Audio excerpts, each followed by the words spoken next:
Шейх не видел препятствий, не видел проблем приводить слова, где есть ташбих, с калямом Аллаха Тааля, сравнивая его со звуком других махлюков, другими творениями. То есть он не видел никаких проблем в этом. И приводится риваят, когда Муса, алейхиссалям, говорил с Господом, то он сказал: «Я Рабби, о Аллах, хада калям, аллади сами'таху, который я услышал, хуа калямук, это разве твои слова?» Им было отвечено: «Наам, я Муса, да, Муса, хуа калями, это мои слова».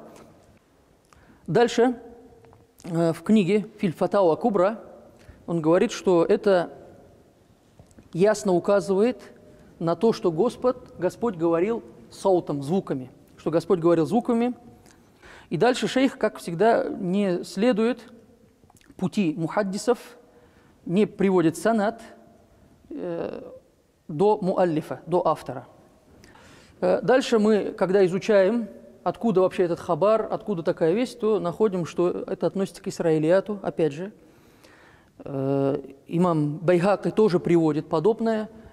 Этот риваят мы тоже можем разобрать, что в этом риваяте есть Али бин Асим Уаситы, он очень слаб, говорится, что он ошибался, тянулся к ошибкам, и многие имамы уличали его во лжи.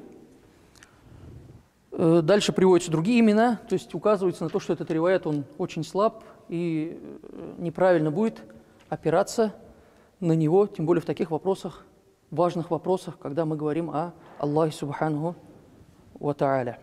И не нужно смотреть просто на авторитет имени. Если Ибн Тайми, значит все, он маасум. Безгрешны только пророки. И любой человек, он может ошибаться, может говорить правду.